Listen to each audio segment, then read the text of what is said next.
Well, good evening, folks.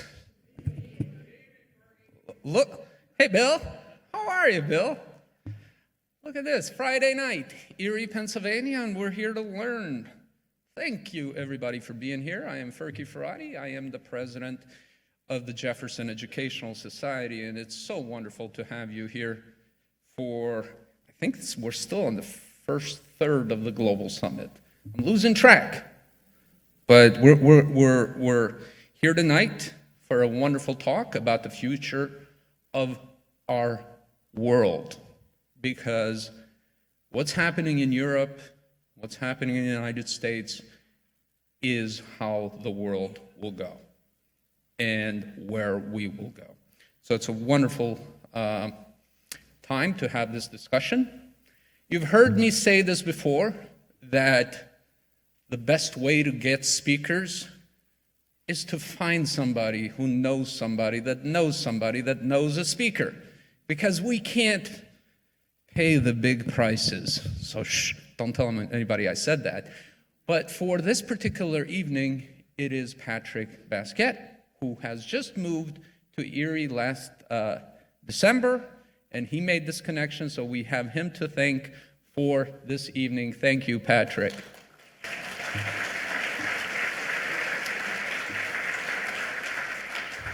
And I am here to thank people. That's what I usually do, right? So let me do that one more time. And I haven't done this year. And of course, I've got the Jefferson First Lady, my wife Katya, is here with us. Thanks for letting me be absent from the house for 2 months at a time in the evenings, considering we have a 6-year-old, a 4-year-old, and a 2-year-old at home. So she's carrying all that weight. Thank you, my lovely. The other folks that I want to thank is you, the audience. You know, I've been hearing this thing, the Global Summit punches, above its weight for Erie, Pennsylvania. This shouldn't happen here. Well, it wouldn't happen here if nobody showed up. So it is you, the audience, that has showed us the intellectual thirst that this community has. So thank you for being here. Other folks that I have to thank is Lincoln Recycling and the Brock Institute for sponsoring tonight's evening. And we have, of course, with us here tonight, Mary Lincoln, who has been so wonderfully supportive of our mission.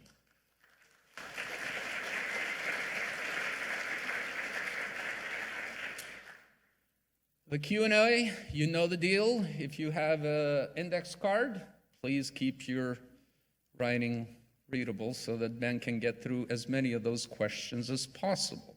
Also, they tell me to tell you, shut off your phones. You don't want to be that person, right? I've been that person before. It's not fun. So please put your phones on silence. You can take pictures, you can tweet, you can do whatever you want with it. Just put it on silence. And with that said, I do want to bring in a good friend of mine to do the official introduction. This person is the most retired person I know. He is in charge of our Ramey Fellowship Program here at the Jefferson. He does a weekly publication for us. He is writing a book for us. He just finished another biography of a great Erieite, and he is a scholar in residence here at the Jefferson Society, and one of the best minds that Erie has. Please welcome to the stage, Dr. Andy Roth.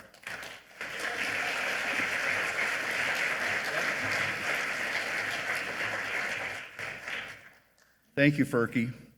It's my pleasure this evening to introduce the only person I've ever met, other than myself and the people I was with at the time, who've actually been to Moldova. Now, I know a Jefferson audience and a couple of heads just moved, so I guess we're not the only ones in the room. In any event, Europe without the U.S., the future of NATO and the European Union. Those are provocative words, some would say even chilling, but they aptly describe the theme of former Ambassador Mark Gitenstein's presentation tonight. In what ways could changes in global power dynamics profoundly affect the United States and Europe? and he would know. Gitenstein, an American lawyer and diplomat, served as United States ambassador to the European Union under President Joe Biden. He also served as U.S. ambassador to Romania under President Barack Obama from 2009 to 2012, and for 17 years served as legal counsel for the U.S. Senate. Included were 13 years with then Senator Biden on the Judiciary and Intelligence Committees. He also co-led Biden's transitions to the vice presidency in 2008 and to the presidency in 2020. Since leaving government, Gitenstein has worked on strengthening democracy in Central and Eastern Europe, particularly Romania, noting how free media plays a critical role as a keystone of democracy. Please welcome to the Jefferson Global Summit stage, Ambassador Mark Gitenstein.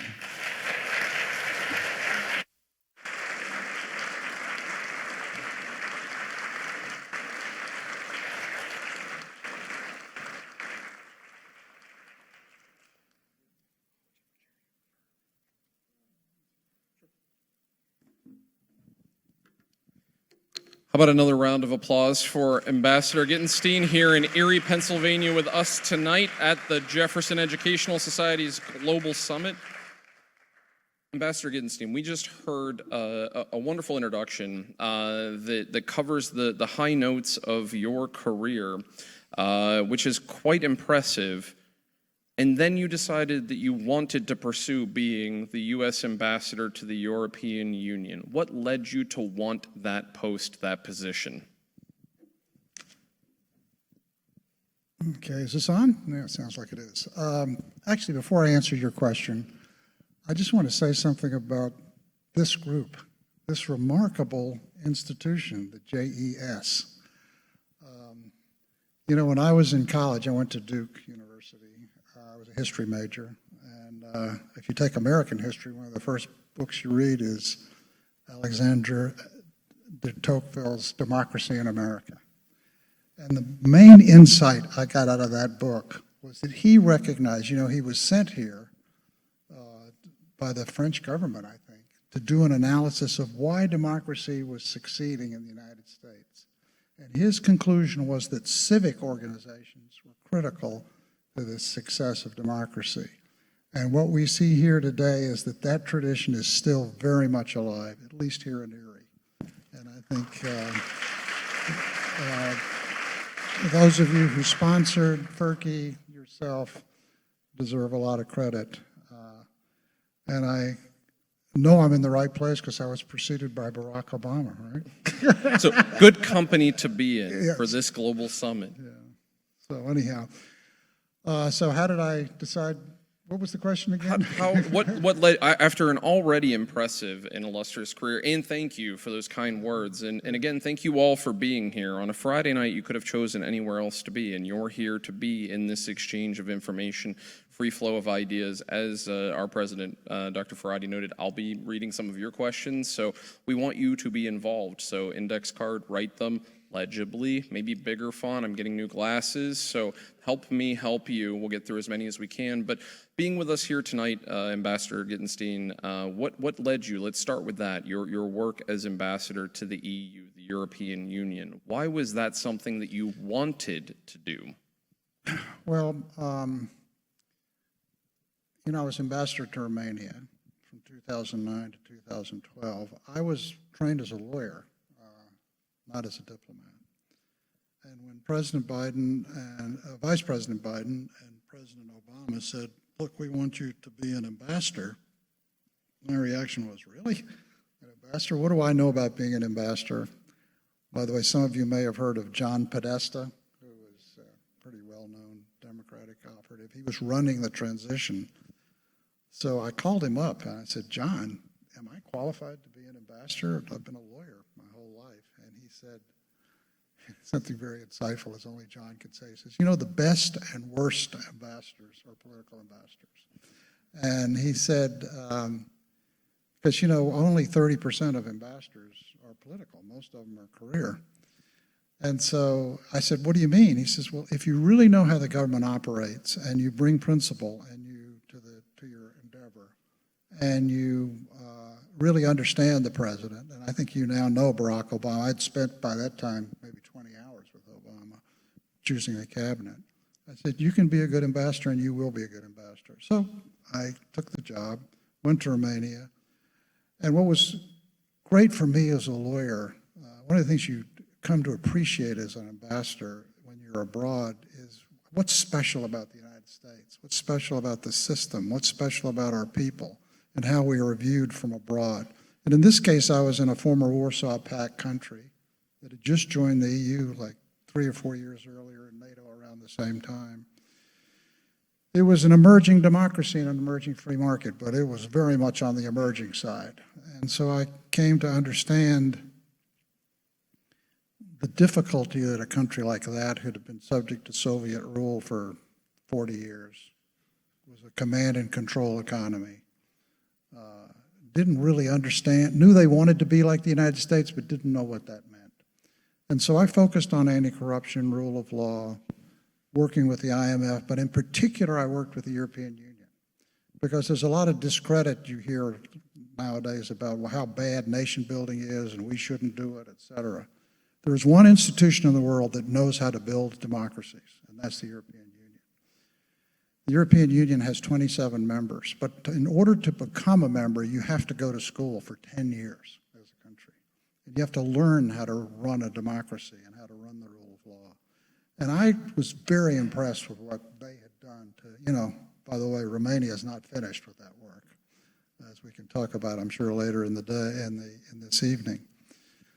But I was just amazed with how well it worked and how well that system worked. So I had worked with Biden for, by that time, 45 years, doing pretty well. I had worked in the transition with him, and he called me up and he says, okay, Mark, what do you want to do? I said, I want to be ambassador to the European Union. His reaction was, really? Why? And I told him, because I want to be in the center of Europe where we're trying to build democracies and free markets, and nobody does that better than the EU, and I want to be a part of that, and I want to support that process. Now, what I didn't know is that Vladimir Putin had other ideas, and he intended to invade Ukraine. I got there in January of 22, and less than a month later, the Russians had invaded Ukraine. And my job at the European Union turned on helping the European Union unite behind the American approach on sanctions and weapons and economic statecraft. All of that was done at the European Union, not at NATO, by the way, because we did not have American troops, and we did not want NATO troops in Ukraine. So all of the work had to be done with European member state weapons, with sanctions, with export controls. All this talk you hear about the $200-odd billion of Russian assets. Those 140 billion of those dollars are in Belgium. They're under the control of the European Union. And so, unfortunately, I didn't get to do as much work on democracy and the rule of law. I've actually done more on that since I became ambassador. We can talk about that if you want to ask me about it, what I've done since that time on these issues. So that's why I wanted the job. It turned out to be, like a lot of things in life, different than what I expected it to be. It was a great job, and I loved it. Yeah. And I want to get into Russia, Putin's imperialistic quest. I want to get there, and I look around and I see this audience, and I know this is a smart crowd, obviously because they're here tonight, but I know that they're a smart crowd because they are engaged, and I know many of them tend to do homework before they get here, that they're thinking about things, they're ready for the discussion.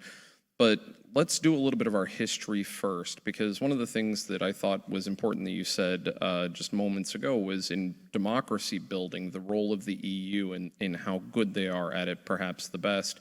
Since World War II, what are some of the high water marks or important key elements that we should be thinking about when we think of the role of the U.S. with Europe moving forward from World War II, from the Marshall Plan to NATO, to the construction of the EU? What are some of the things that would help us lay a good foundation for tonight's conversation to be mindful of? Well, I'll give you the Cliff's Notes of the last 80 years. But the essence of it is, after the war ended in 1945, some very wise leaders in our country, and I guess to give the UK credit for this as well, came to the conclusion that if we did not rebuild Europe as a democracy and a free market, we would be back in Europe again. You know, this is a little known fact. I didn't know this at the time. More American GIs have died in Europe than any other theater in the world. 2 world wars, both started in Europe. Now, you remember from your history books the Marshall Plan, the Bretton Woods Conference, the creation of NATO.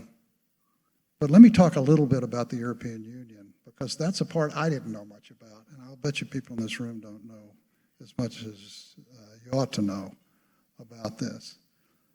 You know, I know some in the MAGA world, and Donald Trump, believe that the European Union was built to screw the United States. I think that's his words. That is not the case. The reason the leaders of Europe came to the conclusion they needed the European Union was a very simple, straightforward rationale. And that is, if you look at the 2 world wars that started in Europe in the teens and then in the 30s and 40s, in both cases, Germany and France were on opposite sides.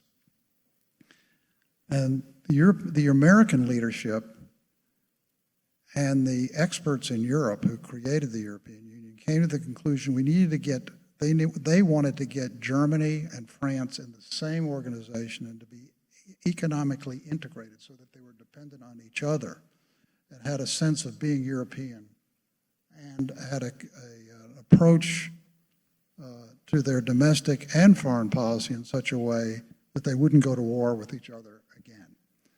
And that's why that's the real reason the European Union was created, first as a common market in coal and steel, and then it grew into a huge multilateral organization. Now, the other thing is, that's a very important thing to understand, is although we played a big role in NATO and in the Marshall Plan in rebuilding Germany, but most of Europe, we are not members of the European Union. And so our role is to support the basic strategy of the European Union, to create an integrated common market, and to build a multinational, multilateral organization that would support that system. So our role in Europe with respect to the European Union is basically to support what they're trying to do. And part of that, a very important part of that, is as they expand, they build new democracies and new free markets. That's what they did in Romania. That's what they did in, where is Fergie? I guess he's in the back. But that's what they did in the Balkans. That's what they did in the Baltics. Those were all former Soviet satellites, and they were not democracies. They were not free markets. And that created stability, and it was good for the United States and good for the world. And so that's the history. And the United States, throughout most of the last 80 years, has been the pivotal player on the outside pushing for those kind of reforms.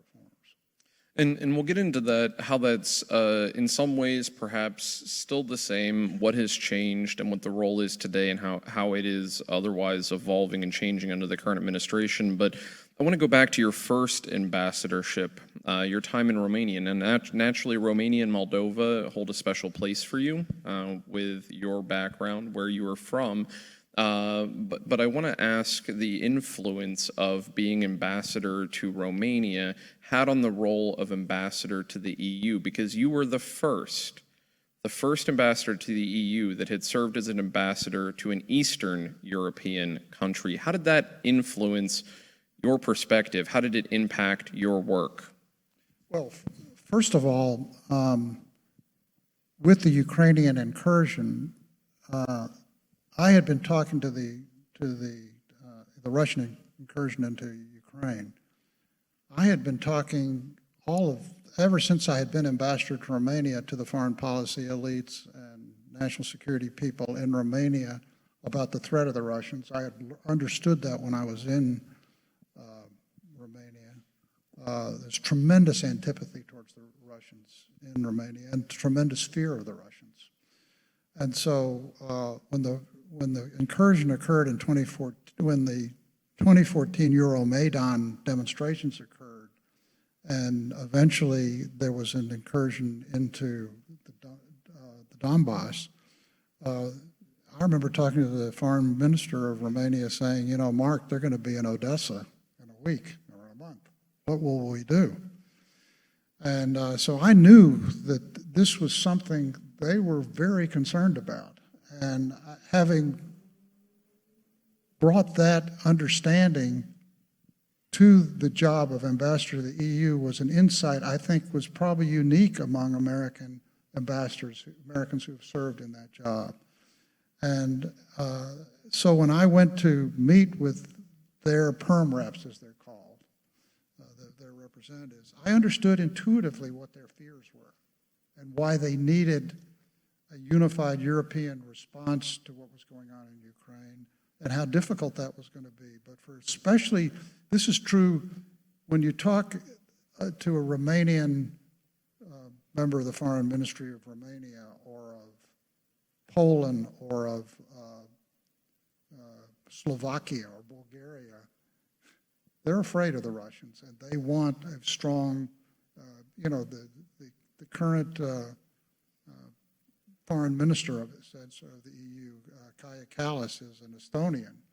You don't have to explain to her what the threat to the Russians are. Their attitude is very different than the Western Europeans who are more blasé about it because they're further away.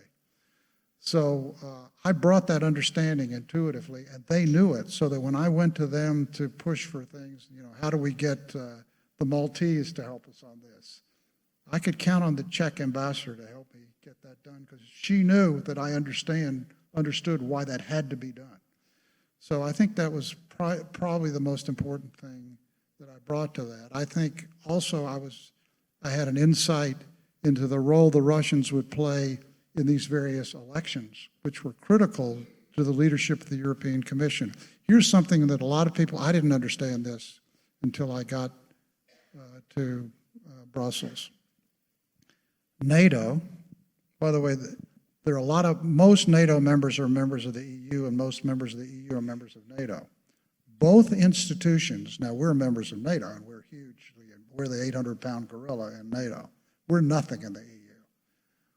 But in both cases, those institutions are run by what in the U.S. Senate we would call unanimous consent. Any single member of either institution can block what happens. So if Erdogan and the Turks don't want to do something, it doesn't happen in NATO.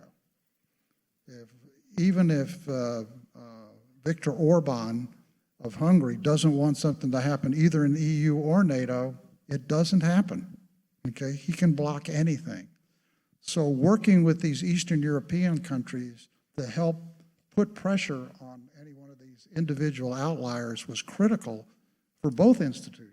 And so understanding where they were coming from and building a personal understanding and intuitive response was critical to building consensus and helping bring them along to help us. Because we couldn't do anything directly with any of the EU. We had to do it through intermediaries. Well, let's turn to Russia for a second, because I think your experience is critical there, and clearly your time in Romania influenced your time in the European Union role. When politicians or people tell you, but the Romanians want to be Russian or Ukrainians want to be Russian, what is your response to that? Well, that could only be said by someone who's never been to Romania.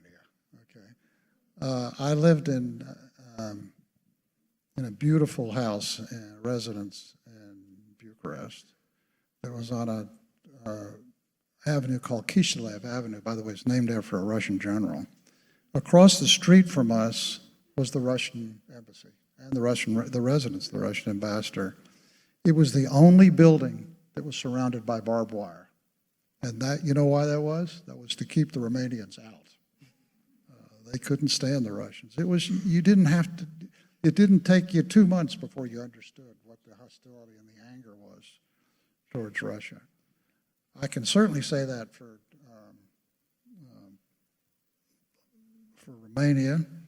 I spent a lot of time in Moldova, as I think Andy mentioned. I have Moldovan roots as well as Romanian roots. So I went there 3 or 4 times. Same attitude in Moldova, although a little more subtle, a little different in Moldova, because the Russians have troops in Moldova, for example. It's true in Bulgaria. It's true in, it's less true in Hungary. It's definitely true in the Czech Republic. You cannot talk to anybody in the Baltics who don't have tremendous fear of the Russians and anger about what happened to them. Look, these countries lived for 40, 50 years under Russian rule. I mean, they were basically a colony. So anyone who says that and thinks that the Russians can't overtly do anything in Romania, but they can, with money and influence and the use of the media, they can have tremendous impact. We can get into that if you want. So let's turn, though, to Ukraine just for a second. Putin thought he would take Ukraine in 3 days, and here we are years later. What has Ukraine taught Europe with its ability to stand up to Putin and defend itself? And what has the EU's involvement, Europe's involvement at large, taught Ukraine about the continent? Well, you know, Napoleon had a very powerful line as a military strategist, probably the greatest military strategist the world ever saw. He said the relationship between morale and physical power is 3 to 1. By that he means morale is 3 times more important than physical power in the success of military. And I went to Ukraine in 2019. I took 10 honor students from the University of Washington. I live in Seattle. On a 3-week tour of the region. We spent a week in Kyiv. And Zelensky and his party had just gotten elected, so I met a lot of young activists, members of their legislature, and who had been politically involved. And these people were an inspiration. They were so excited about the Zelensky election. They were so committed to free markets. They were so committed to democracy, and they had just survived Euromaidan. You know, Euromaidan is the demonstrations that led to the Russian invasion, where they were unarmed in the streets of Kiev, being shot at by the Russian-controlled intelligence services from the rooftops, and they didn't move. And I think that's an indication, that's what Putin didn't understand, and that's what we didn't understand. We thought that Putin would roll over these people. And as one Republican senator, who I'll protect his identity for his own sake, told me over dinner when I was ambassador, he says, "Mark, be sure Biden understands that he's doing the right thing and that these Ukrainians will fight with broomsticks for their own freedom." And I could see that in 2019, and it was certainly demonstrated in what happened. Now, there was also tremendous corruption and incompetence in the Russian military. And it's important to remember, despite what you read in the press, that Putin has really not accomplished even a fraction of what he intended, because he wanted to occupy all of Ukraine. He's never going to occupy all of Ukraine. I mean, even if it were to be traded away, the Ukrainians will not agree with that. And there'll be a war of attrition that continues no matter what happens, because these people have tasted freedom. If you go to Kyiv, Kyiv is like a big western city. It's a lot of energy. It's a wonderful place, and I was not surprised because of what I had seen, but a lot of people were. And I think there, with the willingness to fight with broomsticks and having had the taste of democracy, the idea that they know what it is and thus be so willing to defend it, That reminds me of past U.S. presidents. It reminds me of what President Reagan was saying at the 40th anniversary of D-Day when he was giving the speech of democracy is worth defending, it's worth dying for. It reminds me of some 20 years before that of the President Kennedy's speech. You know, the one that we remember, ask not what your country can do for you, but what you can do for your country. But there were other lines in that calling for liberty, the importance of that. That reminds me of how we as Americans have in our past seen democracy as a thing to defend and fight for. You know, in 1961, when President Kennedy gave his famous inaugural address, I was a freshman in high school in Alabama, okay?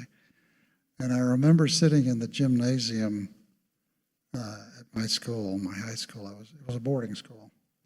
And it was a little black and white television, screen about that big. And I was sitting there with one other guy, and I remember these words when they were spoken. I saw them on television. Let every nation know, whether it wishes us well or ill, that we will pay any price, bear any burden, meet any hardship, support any friend, oppose any foe, to assure the survival and success of liberty. And he meant anywhere in the world, and in particular in Europe, he meant that. And I think Reagan's famous quote at the 40th anniversary of D-Day, which many of you probably remember seeing on television, where he's at Pointe du Hoc. You know where Pointe du Hoc is at D-Day? I can see some heads nodding here. It's this cliff that goes straight down. When you go there, I remember going there with my wife, Libby, and looking down that cliff, and I said, God, how did these guys climb straight up that, with the Germans shooting straight down at them, but they still kept climbing? Why? And Reagan, you should read the speech. I think you told me you did read the speech, because in eloquence that is largely unmatched in our era, he explains why these people risked their lives. Because they believe that. They believe that preserving liberty was an American obligation and in our national security interests. And, you know, I remember looking at the video, and you see Reagan turn to like 10 vets who actually were on that mission, who climbed that hill, and he thanked them, and he said, because he believed that fighting for democracy in Europe was our obligation and in our national security interest, and that these people were fighting for democracy not only for people in Europe, but for Americans, because they understood the connection between that liberty and our liberty. And I do think they are very integrated. I think what's missing in the United States right now is we don't seem to appreciate that as much anymore, and that's not a good thing. It's exactly the problem that FDR faced at the time he entered into the Atlantic Charter with Churchill, was that Americans were not ready to go to war until Pearl Harbor. And they could see vividly why it's happening. I hopefully will reignite that, but I do think there's been a failure of communication on us, the part of us foreign policy elites, in explaining to, Andy and I talked about this at lunch today. We do not do a very good job of explaining to Americans why they should care about this. And I want to get into that, and also how we got here from two presidents 2 decades apart who would have politically and ideologically disagreed on much, but yet Kennedy and Reagan could agree on the vision of America's role. In fact, I wanted to print out a line from President Reagan's speech.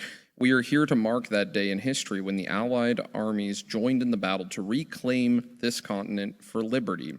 For 4 long years, much of Europe had been under a terrible shadow. Free nations had fallen. Jews cried out in camps. Millions cried out for liberation. Europe was enslaved, and the world prayed for its rescue. Here in Normandy, the rescue began. Here, the Allies stood and fought against tyranny in a giant undertaking unparalleled in human history. How did we get from politically ideological differences between Kennedy and Reagan, but an alignment on the vision and role of America as a defender, perhaps taking preventative measures rather than reactive measures, to where we are today? Well, both of those men difference in age, but both men, Reagan and Kennedy, lived through World War II. So they saw it every day in the newspapers.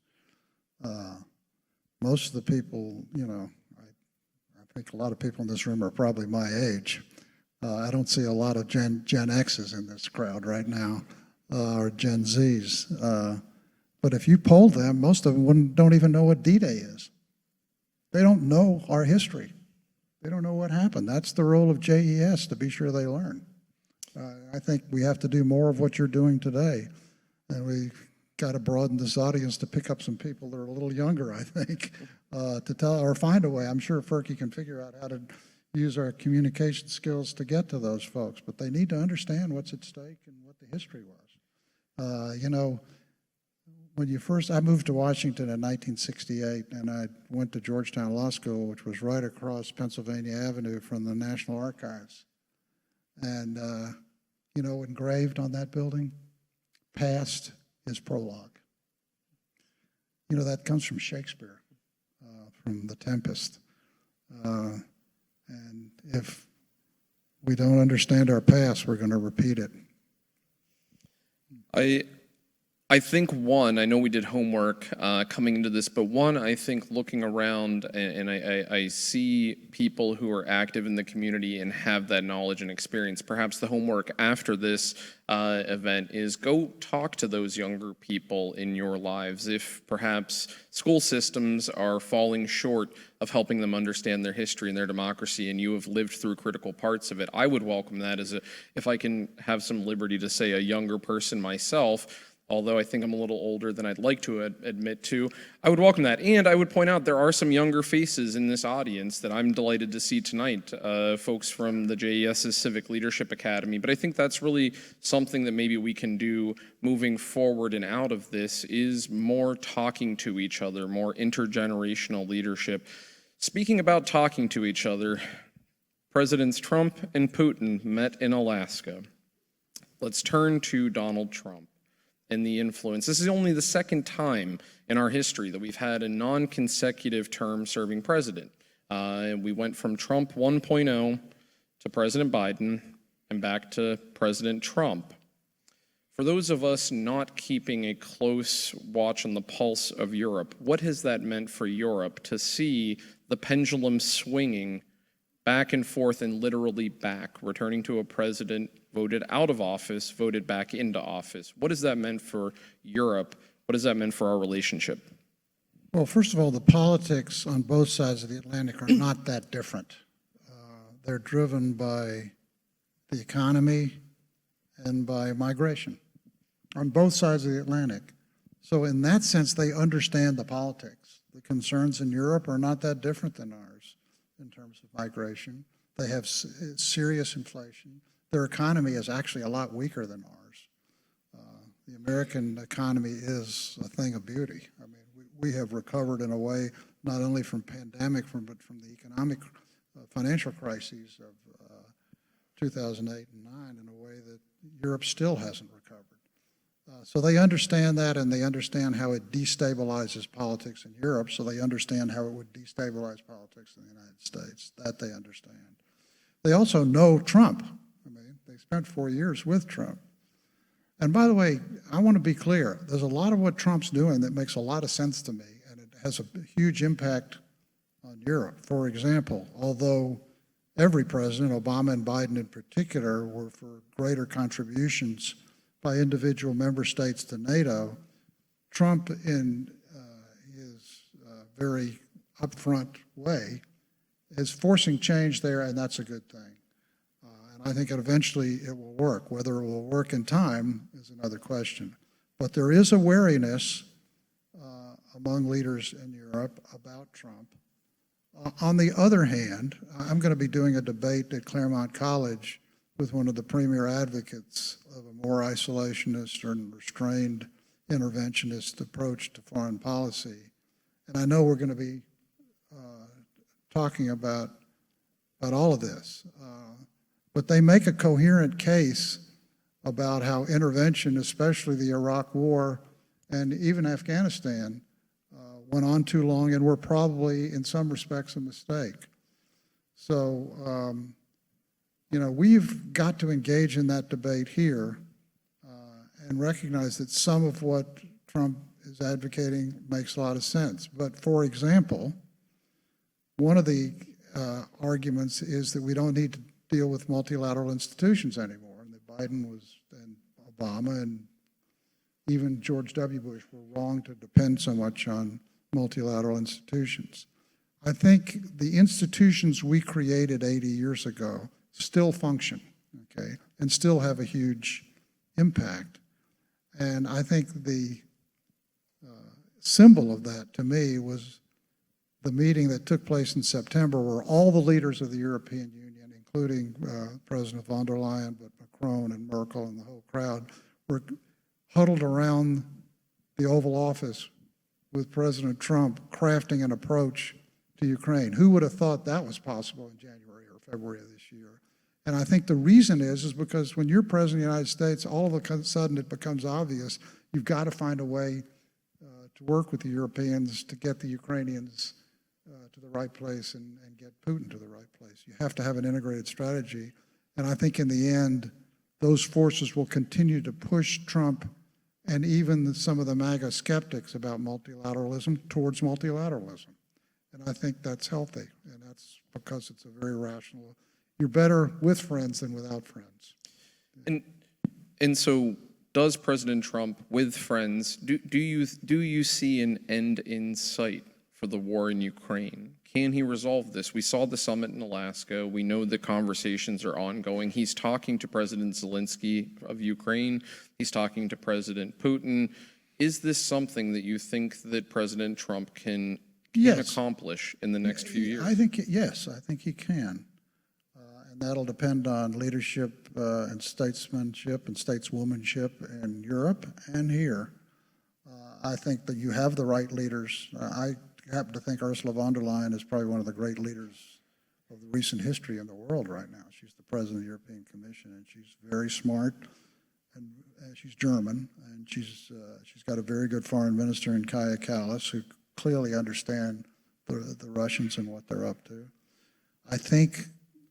I actually don't think this is going to be about NATO membership. It's going to be about EU membership for Ukraine on the one hand. And on top of that, it's going to be some sort of security guarantee.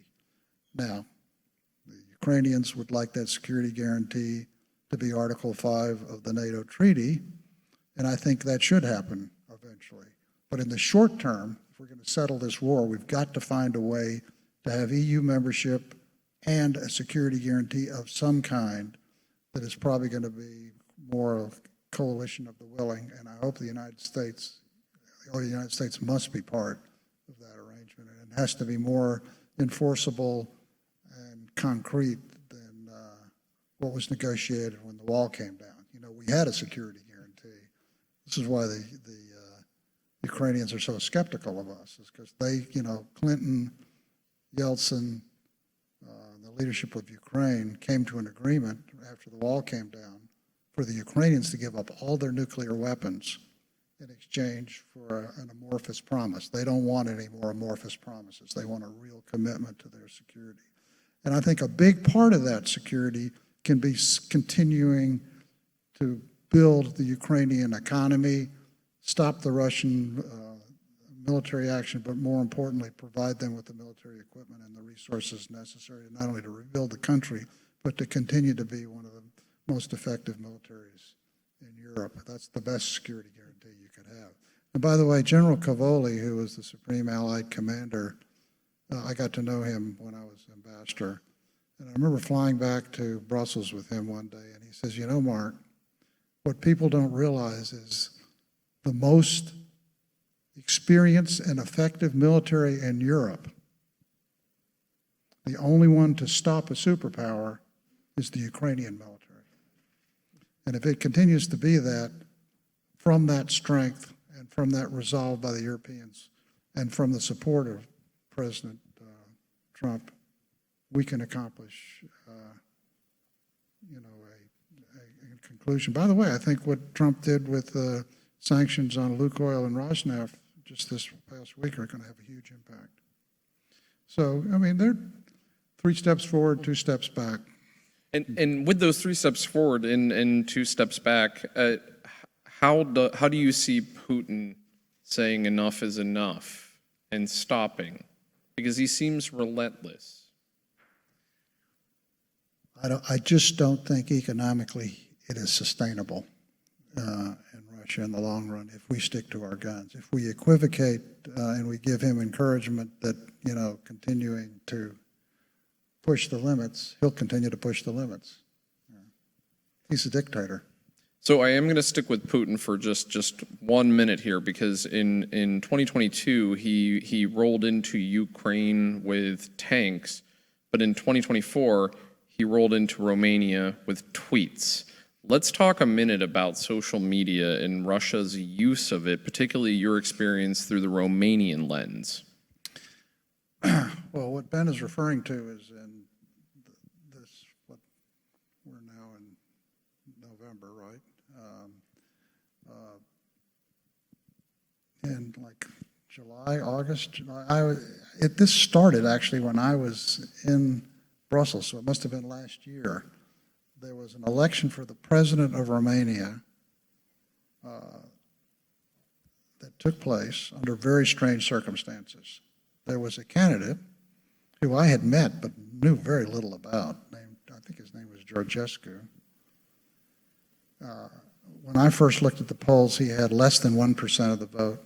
By the time of the first round of elections, he had 20%, and it went up in about 3 weeks. How did that happen? I got briefings on it, and what I'm going to tell you is in the press, because I'm not going to tell you what I heard in the briefings. But TikTok, which is a social media platform, through its algorithm and through the use of what's known as bots, which are not real people, they had tens of thousands of dormant accounts at TikTok, which were suddenly activated. So most Romanians thought that tens of thousands of Romanians all of a sudden were supporting this candidate. They weren't even real people. And it was alarming because this guy wins the first round and he gets up and he says, I didn't spend any money and no one paid me anything. I was a popular uprising. It wasn't, it was totally artificial. So the campaign laws of Romania had been ignored and violated, and so they had to redo the election, basically. Fortunately, they redid the election, and a very qualified pro-Western, anti-Russian candidate who really represented where Romanians was elected, Nicolae Dan. Now, why was this important? Again, back to the rule I said, it only takes one vote to block anything in the European Union or in NATO. And under the Romanian constitution, the president of Romania has all the national security responsibility. He sits on the European Council with the other 26 members, and he appoints the defense minister who sits at NATO and their ambassador. So it was critical not to have a Russian puppet, another someone who would naturally side with the Russians, and we already have a couple of those, and they wanted another one, and that's what this was about, and that's why it was so important. Now, what happened? People don't realize the only institution in the world that regulates social media in an effective manner is the European Commission, and the reason for that is that there's something called the Brussels effect, which means that if you want to get into the European market, you have to comply with the European rules. But the European market is so big that if a regulator at the Commission decides this is the rules you have to comply with, the whole world does that, but if it has to do with technology, because Facebook or X or TikTok or Telegram or Google decides it's cheaper, just once you have a stricter rule, stick with that rule and just apply it to the whole world. Here's an example.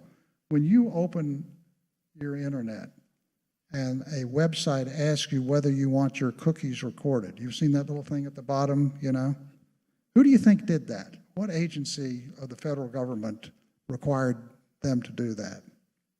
No agency of the federal government. The European Commission did that. The European Commission has a very strict privacy rule. They're the ones, through the Brussels effect, that give you that right.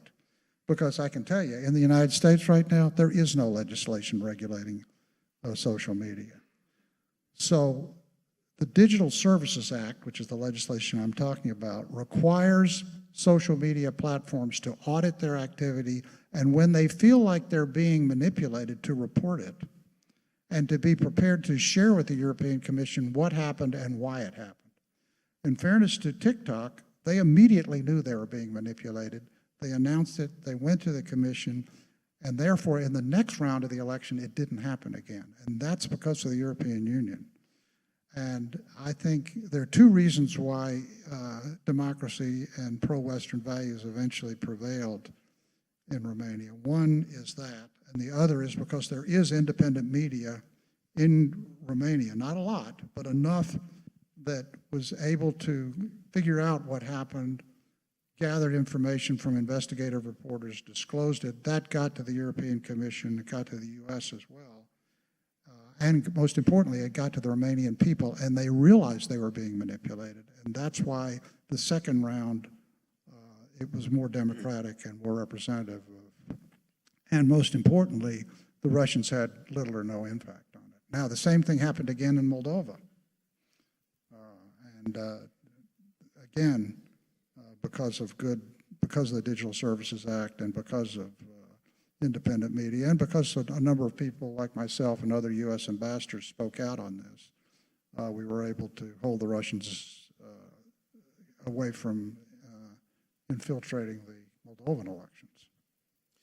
And that was something on President Biden's mind. In his, I believe it was his farewell address, he talked about the insidious influence of disinformation. And so talking about independent media, and you've spoken about this before, the importance of it, aside from regulations, which, for which we'd be grateful to the European Commission, what is the antidote here? Because people I talk to feel fearful of not knowing whether or not something that they open up and read and look at that appears to be true, appears to be real, certainly isn't. What's the antidote here? Well, by the way, this is a very tricky question. It's a tricky question in the United States. It's a tricky question in Europe, too, although their way of protecting freedom of speech is actually a little different than ours. But we agree on this, that it is wrong for any agency of the government, whether it's the European Commission or the Romanian agency or the Federal Trade Commission or the Justice Department of the United States, to try and influence content, okay, in the sense that try and steer a social media platform pro-Republican or pro-Democratic. That's extremely dangerous. So how do you do that in a regulatory scheme so that you can blunt that effort without trying to influence the content itself? And the way the Digital Services Act does that is by requiring procedural transparency. How does your algorithm work? When you find out about manipulation, will you report the manipulation immediately so that people know that by the way, these social media platforms, they know when they're being manipulated. They're very sophisticated. They know when they're real people instead of robots doing the talking. And I think that's a critical part of it. But the best and the reason to do that is because the vehicle for most disinformation is actually social media. Okay. Now, the other anecdote, probably as important, if not more important, is independent media. If you have independent reporters who are professionally obligated and inclined to tell the truth and allow editors to control, when a reporter comes in and says, I think this is happening, then the editor says, I want 2 sources for that. That doesn't happen on the internet, okay? So if that's happening and they're countering the disinformation, we have some hope of managing manipulation and disinformation. Are you more concerned about the impact of social media currently or the prospect of where artificial intelligence is headed? I know that's a big question, but I want to push this a little bit, as many of us are thinking about the role of AI and how we're consuming information, where that's being shared, how that's being shared, and our ability to know the difference between what is actual content generated that is true as opposed to artificially generated content. What sort of regulations is Europe looking at right now when it comes to artificial intelligence? Well, actually, both systems, Europe and the United States, are using roughly the same mechanism for dealing with artificial intelligence, which is self-regulation. I must say I'm somewhat of a skeptic about it, but I can honestly say I don't have a better alternative, because regulating something as complicated as artificial intelligence is really hard, especially if you don't understand it, okay? And you can't keep up with it. So right now, there are in the United States, there are 3 or 4 companies that basically dominate the artificial intelligence world. You know, OpenAI, Microsoft, Google, maybe 1 or 2 others. And if we can get them to agree on how they're going to develop their technology and software, that's the hope. And I think both sides of the Atlantic are working towards that goal. At the same time, we also know that we need artificial intelligence, and that artificial intelligence can provide a very positive role. I mean, the best example is medical care. I mean, you know, artificial intelligence can look at mammograms, and instead of looking at having a radiologist who maybe has looked at 1,000 mammograms, what if you have artificial intelligence that through the computer can look at 100,000 mammograms, which it can, and therefore determine whether there's cancer or not? We want that, okay? I think the problem is what's known as generative AI, where the AI itself is generating content artificially. And that can be very dangerous. It's not only dangerous, but for disinformation, it may end up replacing reporters. It may become cheaper to have computers write the news than real reporters. That's a scary thought. Yeah. Ambassador Gitenstein, we heard you say a few times in earlier remarks the importance of free markets. We've talked about the importance of independent media. I want to hear your rationale for the importance of free markets and the role that they play in democracies, particularly in the EU. While I sift through these, no doubt, excellent questions from the audience, as I look through them briefly, great penmanship, I want to take a chance to read those. I want to hear your thoughts on free market, and we're going to turn to some audience questions. Folks, if you didn't yet submit yours, there still is plenty of time, and if you don't have an index card, just raise your hand, and one of our team members will assist you. But Ambassador Gitenstein, I want to hear you on the importance of free markets and the role that they're playing in these conversations. So when you live abroad and you take for granted a lot of our democracy and the value of living in a democracy with freedom of speech and rule of law and corruption regimes that theoretically are independent, you sort of take for granted all of this until you get to a country like Romania and you begin to understand what they think of us and why they really believe we're a shining city on a hill. And it boils down to me to one basic notion that exists in the West and doesn't exist in a Soviet command and control style colony, and that is a meritocracy. They find, I mean, you know, we have people here who have immigrated recently from Europe who can talk about this more eloquently than I did, but I heard a lot of this from young Romanians, and that is they feel like what they liked about what was happening in Romania, which they believe already exists in the United States, is that you got ahead and you had a better standard of living and a happier life because of what you knew as opposed to who you knew. And in a command and control economy, corruption is endemic often because the only way to get ahead is to bribe people or to know somebody or to be a member of the party. And free markets, the essence of a free market is that the market is free under a regulatory regime to develop products and allocate capital based on where the best return is and based on what will benefit the most people and most consumers. And that is the essence of a meritocracy. And that's why free markets and democratic rule of law and independent judiciary are three legs of the same stool. If you don't have all three of them, not one of them can hold the system up. And that's why free markets are a necessary sister to the rule of law and democracy. While we're talking about markets, can I ask you to do a pulse check on where we are with tariffs and the impact that that's having with our trading partners? Where are we right now? I think the biggest problem with what's happening with tariff policy is it's too unpredictable. And you hear this from Europeans, you hear it from Asians. Apparently, I speak mainly to Europeans, not to Asians, but I read about it anyhow. And it's particularly true with American companies, is they want predictability. They want to know what the tariff is. Once you know what the tariff is going to be, you can decide how to allocate your capital and your resources in a way that actually could help Americans in Erie, Pennsylvania, and help for reindustrialization.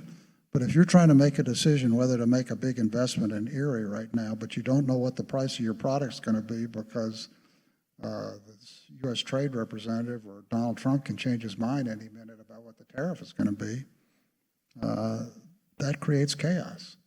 And I think some of what he's doing, I have no doubt that some of his positioning on tariffs with this current agreement that they entered into in Scotland was a function of his being towing a very tough line on tariffs. And by the way, I happen to believe, I grew up in Alabama. My father had a shirt factory with 1,000 employees in the 1960s in a town of 3,000 people, okay? That business was destroyed by imports. And in a sense, our trade policy is to blame. And in that sense, I think Trump is right. And I think we need to have we either need to have a tariff structure that protects those companies to a certain extent, not completely. And if we're not going to do that, or in addition to do that, we need to be prepared to retrain workers for areas where we have an advantage, especially in the technology sphere. And that's why it makes no sense to me that on the one hand, you want to reindustrialize the United States by using tariff policy, which may make sense if used sensibly and predictably. But at the same time, you repeal all of the incentives for green tech, because green tech was probably the best way to retrain workers in West Virginia who were coal miners to build green tech, build solar panels. That's a market we know that's going to exist. And why do we know it's going to exist? Because the Chinese have cornered it. Basically, this is a little known fact, but the Chinese control electric vehicles, they control electric batteries, and they control critical minerals. Why? Because they believe the climate change is coming, and we're going to have to get rid of the combustion engine, and we will. At some point, we will. They're going to be way ahead of us when that happens. And why not train our workers to do that? And I think that in the spirit of transatlantic idea sharing, we could certainly look to countries like Germany that have thoughtfully planned out a phasing out of coal and transitioning of workers and reskilling and retraining. So some audience questions here, a topic that's yet to come up, several asking about it. It has been over 5 years since the breakup between the UK and the EU, Brexit. What has been the profound impact on the UK? What has been the profound impact on the EU? And where is the relationship today? Well, when you're a U.S. ambassador, whether it's in Romania or the European Union, you look for friends, okay? People that think the way you do, because when you go to lobby the Romanian government or the European Union, you want to have people in the room who are collecting the same information, have the same values you do, and will share you and join as a coalition of the willing to influence the host government. And whether it's in Bucharest or Brussels. The first, what you learn very quickly, is the first ambassador you go to is the UK ambassador. Because the UK ambassador, he or she, is likely to share your views. I mean, we're cousins, okay? Canadian ambassador is another one. And the problem with not having the UK in the European Union is we lost someone. I mean, there's still a UK ambassador to the EU, but he doesn't sit in the European meetings. He doesn't try and influence directly with the European Council. Having the Prime Minister of the UK sitting in those meetings would have a huge impact in terms of the values we care about, whether it's Ukraine or building democracies or fighting climate change or taking on the People's Republic of China. Having the United Kingdom in the meetings would be immensely helpful and would make it much better for us to work together in terms of influencing the European Union. Some folks in the audience here want to return to Moldova, which we've talked about several times. This person's asking, has the recent success of the Party of Action and Solidarity in the Moldovan parliamentary elections increased your confidence in improved EU influence in Eastern Europe? Well, the short answer is yes. I think it's also, I had an exchange with Tony Blinken about this the other day. I think it also tells you that everything we've been doing for the last 30 years in terms of why free markets are important, why democracy is important, why rule of law is important, why orientation towards the West is better for the standard of living of average Moldovans or Romanians or whatever, is actually working. Because in the end, in those elections, which were very similar to what happened in Romania, the Moldovans chose the West, and they chose the European Union. And that's not because we had troops there. We don't have any troops there. It's like Tony Blinken, I think it's President Biden likes to say, it's not the idea of our power, it's the power of our ideas that makes a difference. And they're not just our ideas, they're the European Union's ideas. That's what the treaties are all about, is that democracy, rule of law, and free markets are critical to preserving stability, sovereignty, and a better standard of living. Questions here, folks are concerned about the rise of authoritarianism.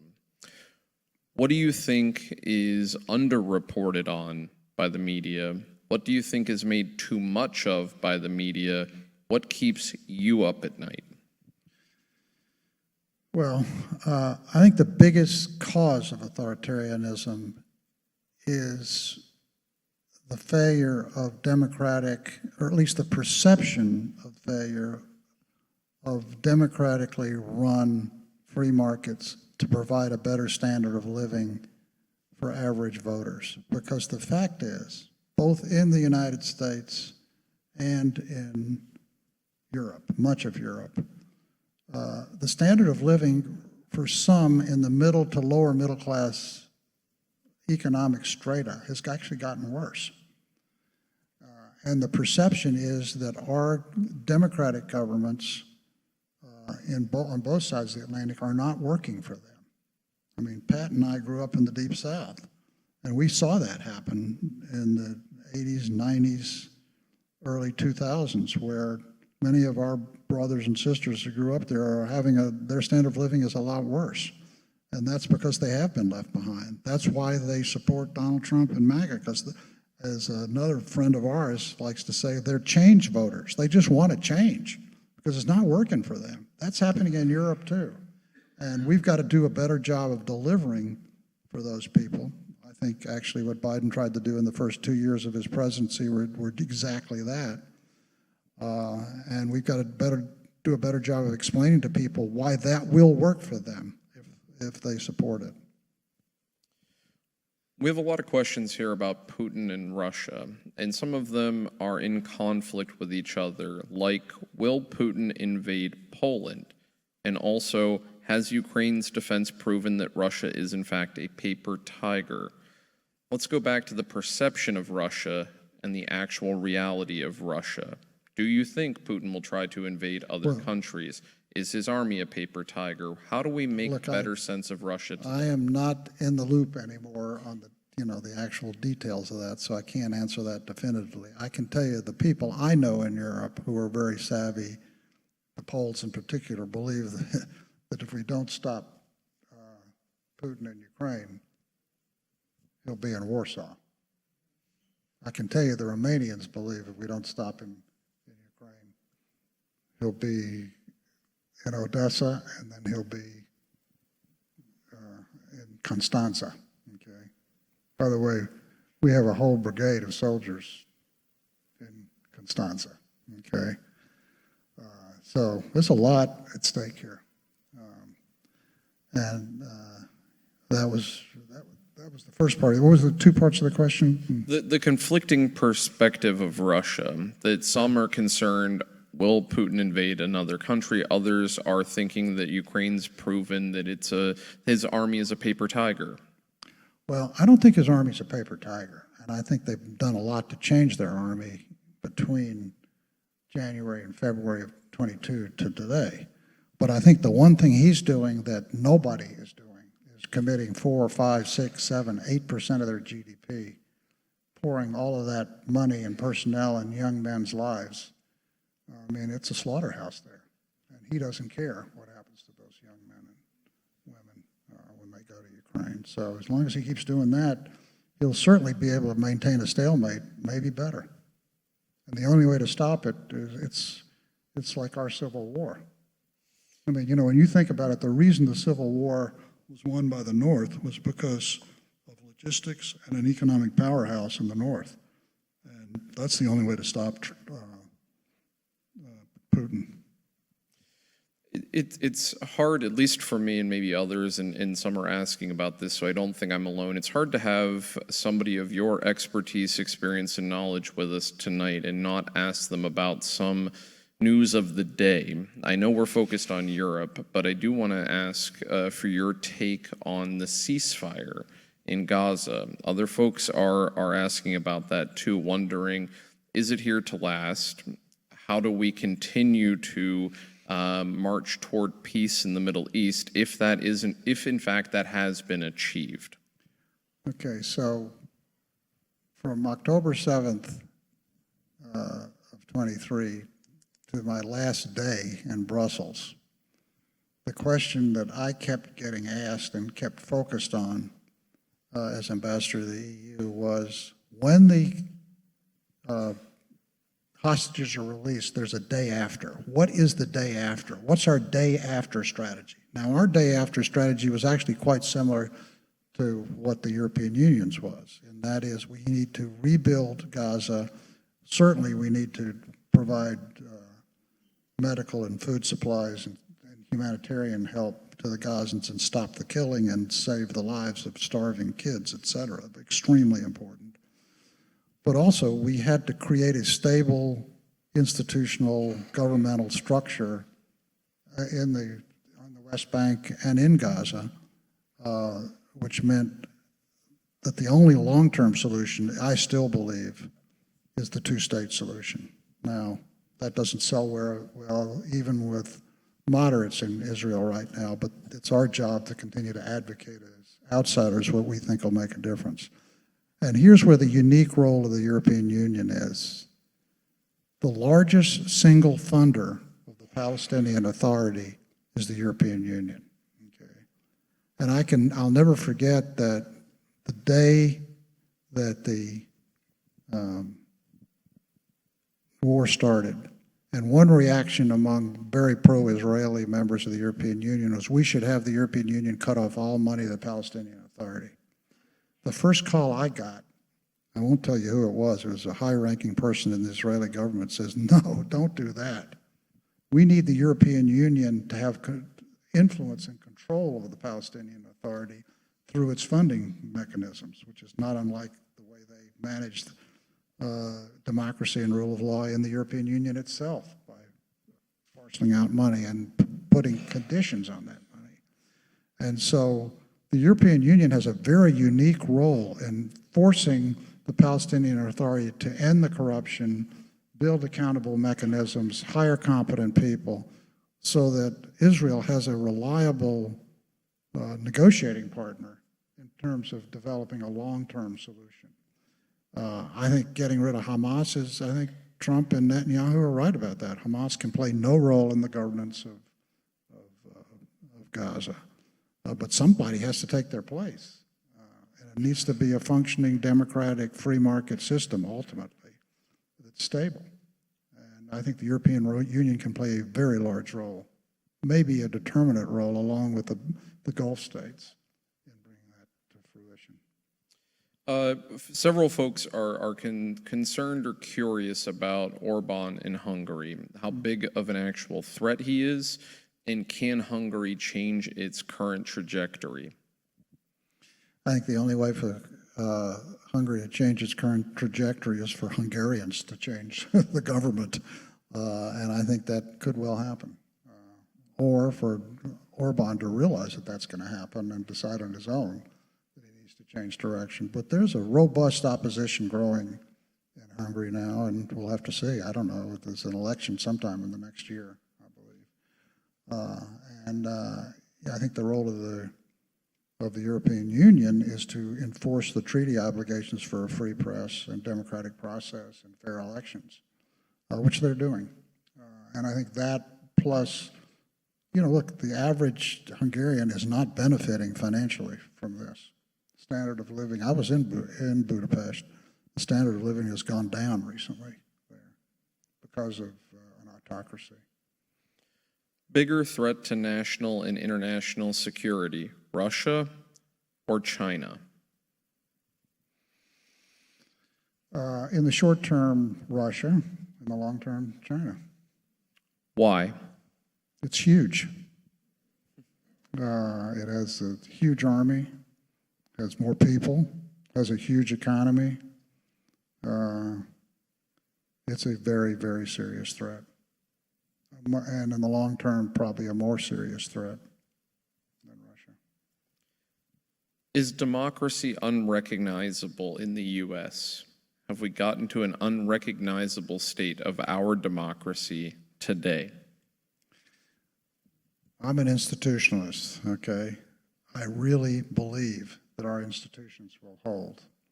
And I think the first test of that will be the midterm elections next year. And I think it's critically important that they be open and fair elections. I find it unfortunate but necessary, I guess, that we're in this gerrymander war. I'm very concerned about what the Supreme Court is going to do on voting rights, because if they can, just by a stroke of a pen and a 5-4 vote, eliminate 6 black congressional districts, which apparently they would do if they change what's known as Section 2 of the Voting Rights Act, that's going to be extremely dangerous. And for those on the court or elsewhere who think everything is hunky-dory in the South, they are wrong. Okay?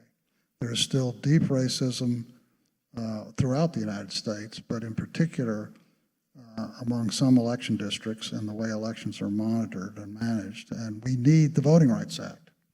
We need Section 2 and Section 5 of the Voting Rights Act. Section 5, which is the pre-clearance provision, was already abolished. And getting rid of Section 2 is insanity in my mind. Biden and President Biden was then in the Senate, and he and I worked very long and hard in extending the Voting Rights Act. And most of the times when we did it, sometimes for 15 or 20 years, it was 98-0 votes. It was totally bipartisan that the Voting Rights Act had to be changed. And it's almost like overnight everybody said, well, everything's fine in the South. There's no racism in the South. That's ridiculous. It's not true. And by the way, why is the Supreme Court deciding the facts on the ground? Shouldn't the Congress be deciding that? If we can get them back to work. But I think you're absolutely right, Ambassador Gitenstein. We have time for just a few more questions. One of them is quite broad, to the point. Have you figured out the Balkans yet? Don't tell Ferky I said this, but it is so. Where's Ferky? Did that come from Ferky? Have we figured out the Balkans yet? Have you figured I tell you, when he out figures out the yet? Balkans, then I'll figure out the Balkans. There were so many experts on the Balkans in the State Department that my attitude was, you guys deal with that. Just tell me what you want me to ask the European Union to do. And, you know, I think in the end, their approach was the right one, which is we should use the accession process to force these countries to recognize their sovereignty, stop being so tribal in their approach to politics and governance, develop free speech, recognize Kosovo. Those are the kinds of things that the European Union can use the accession process. By that I mean, you know, there are a number of countries in the Balkans that are trying to get in the EU, and the basic deal ought to be, yeah, you can get in the EU, but you got to start behaving. And I think the U.S. should be supporting that. And under the Biden administration, we did. So I'm going to ask the final question. I'm going to ask you to think on it a bit, and I'm going to give a generous amount of time for you to help us see the conclusion, because if I were to try to sum up the cards, I think it amounts to, if we're looking back to the title of tonight's talk, Europe with, and then we had in parentheses out, so without the U.S., the future of NATO and the European Union. So many of these questions I think could be summed up. What is the future of NATO and the EU without the U.S. if we're not part of it? And I'd like to add into that, why should we care, whether it is with or without? And why should we, being people in a place like Erie, Pennsylvania, on a Friday night, hearing from you, why should we be thinking about the U.S.'s role and involvement in Europe? What is that future like without the U.S.? Why should we care about it? And perhaps what could we even do about it? Before you answer that question, I did want to thank all of you for joining us tonight and being here for the JES's Global Summit 2025. One of many events. There are many yet to come. In fact, now we are taking a weekend break. But you can join us at the campus of Gannon University in the Yale Room Monday night. Here we're imagining the future of Europe on Monday to show the range of topics we can talk about. We're going to look at the future of college athletics and media. We have Woj, formerly of ESPN, currently of St. Bonaventure University, talking about things like name, image, and likeness and the impact for student athletes and campuses. We'll take a break on Tuesday because we're gearing up to not just be global, but to be universal. We'll welcome Neil deGrasse Tyson to talk about this just in, latest discoveries in the universe. That's at the Bayfront Convention Center. Tickets still do remain available, but they are going fast. And wait, there's more. I won't go through all of them because there are many more left in November. You can head to our website, jeserie.org, or see any one of our helpful team members, including myself, to talk about future events, get registered, find out how to become a JES member and support the work that we do. Now, Ambassador Gitenstein, I've given you some time to think about your answer. What is the future of NATO and the EU without, no parentheses, without the U.S.? And why should we care? People sitting here in Erie, Pennsylvania, why should we care? What do we do? Why does this matter? Well, the answer to the question depends on whether young Americans in particular appreciate what I'm about to say, okay? Which is to begin with the quote that Ronald Reagan gave at the 40th anniversary of D-Day in 1984. Quote, "We in America have learned bitter lessons from 2 world wars. It is better to be here ready to protect the peace than to take blind shelter across the sea, rushing to respond only after freedom is lost. We've learned that isolationism never was and never will be an acceptable response to tyrannical governments with an expansionist intent." Vladimir Putin. Okay.